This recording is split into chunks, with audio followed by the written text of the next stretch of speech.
Japan's bond yields are rising to levels that were simply unthinkable just a few years ago. The latter fuels the risk of another episode of reverse carry trade, one that could trigger a sizable global risk sell-off if investors start unwinding positions financed with cheap yen funding. And the longer the Middle East tensions drag on, the stronger the inflationary pressures become, pushing global yields even higher and increasing the pressure on already stretched equity valuations. So welcome to Swissquote's Daily Market Talk. It's Tuesday, 19th of May. I'm İpek Özkardeşkaya and we will talk about the reverse carry trade, risks and opportunities for investors. But before we do, and as always, please keep in mind that opinions are my own and this is not financial advice.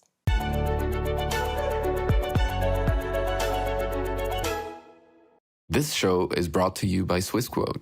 So the week started on a mixed note. In Europe, the retreat in European bond yields yesterday gave a certain relief to equity indices, allowing the Stoxx 600 index to keep floor above the 50-day moving average, while major US indices failed to maintain an earlier optimism in the US session that was fueled by news that Washington reportedly proposed a temporary waiver to Iran on sanctions. Then US denied the report shortly after, and the optimism just evaporated. This morning, we are back to square one. There is no material progress in the Iranian peace talks. The global yields are rising and equities are under pressure again. The Japanese 10-year yield, which has now become the first thing that I look at in the morning when I turn on my computer, is pushing toward the 2.80% mark again, a level that was unthinkable just a few years ago. The rising oil prices fuel inflation and BOJ rate hike expectations, justifying the rise in the Japanese yields, while economic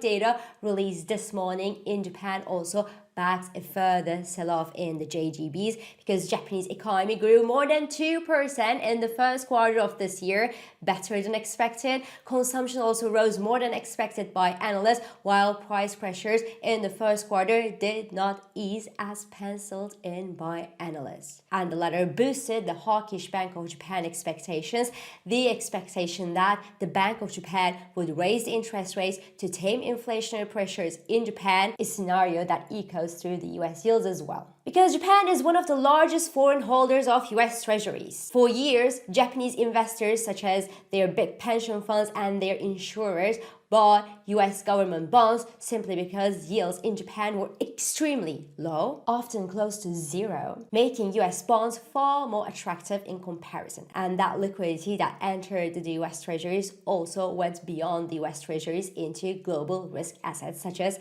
equity indices, for example. But that could change today if Japanese government bond yields rise. But that setup could change when Japanese government bond yields rise. A year ago, for example, we were saying that if the 10-year JGB yield climbed toward the 175 to 177% range, domestic bonds would start becoming attractive again for major Japanese institutions because they can earn a decent return at home without taking the currency risk, hedging costs, or overseas exposure that becomes with holding US treasuries and foreign assets. And that matters because if large Japanese investors start shifting even part of their money back into the Japanese domestic bonds, while demand for US treasuries could weaken, potentially putting upward pressure on US yields and the downward pressure on related risk assets. And it's exactly what we see this morning. We see that the US 10-year yield is pushing past the 4.60% level, which is the highest level in a year. And that doesn't necessarily please the US indices that are in the negative this morning at the time I'm talking here. On other news, China, which is another big US Treasury holder, joined global sell-off of US Treasuries in March, according to the latest news,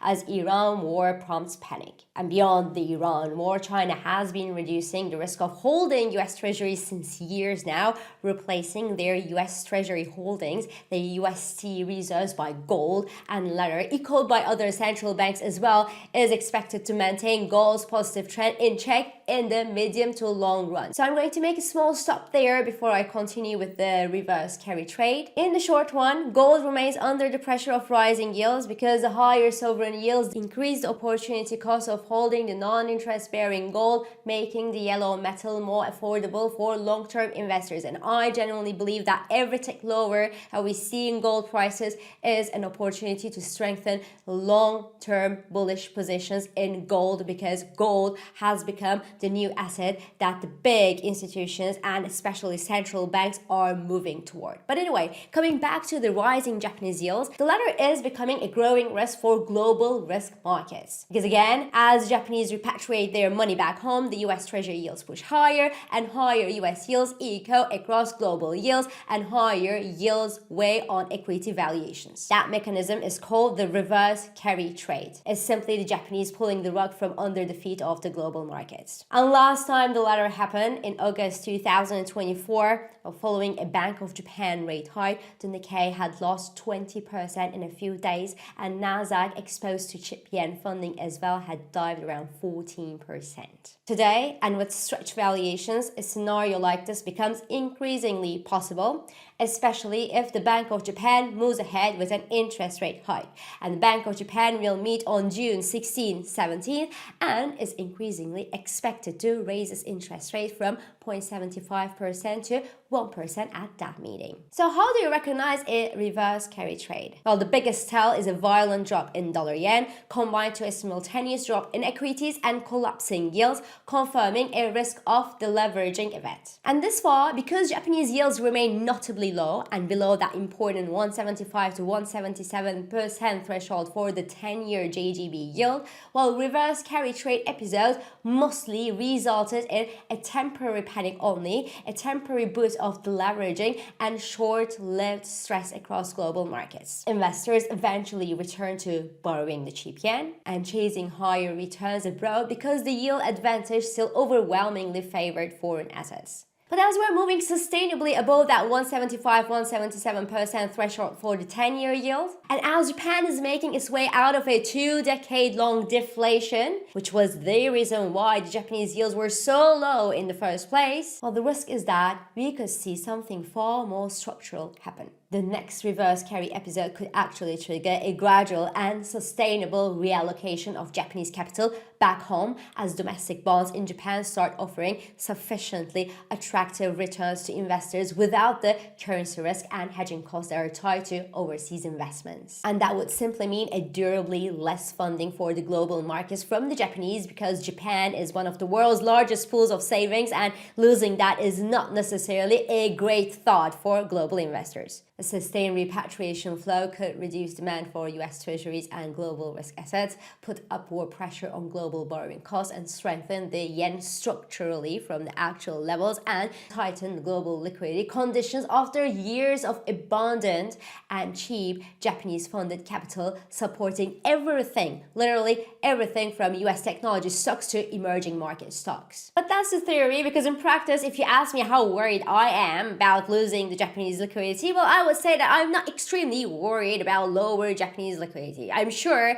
the Fed and other central banks could easily fill in the liquidity gap by quantitative easing, RMP, or any other programs that mean to inject money into the financial system. And that's exactly why the durable and notable rise that we've been seeing in the 10-year JGB yield above the 175-177% threshold did not lead to a massive sell-off that many expected in global financial markets and many warned very loudly about. On the contrary, global liquidity just kept rising on a steep upward trajectory, and a large part of that liquidity eventually found its way into global equity indices and other risk assets across the globe. That's why it only makes sense today to buy the dip and to stay invested in equities when the stock price inflation is inevitable due to sustained liquidity injection globally. That's the name of the game. Stay invested. And one last thing about the money injection. The new Fed chair, Mr. Kevin Warsh, is willing to reduce the size of the Fed's incredibly high balance sheet and balance negative impact by lowering interest rates. But I don't believe 1 second that he could do that. I don't believe that he is going to be able to lower the interest rates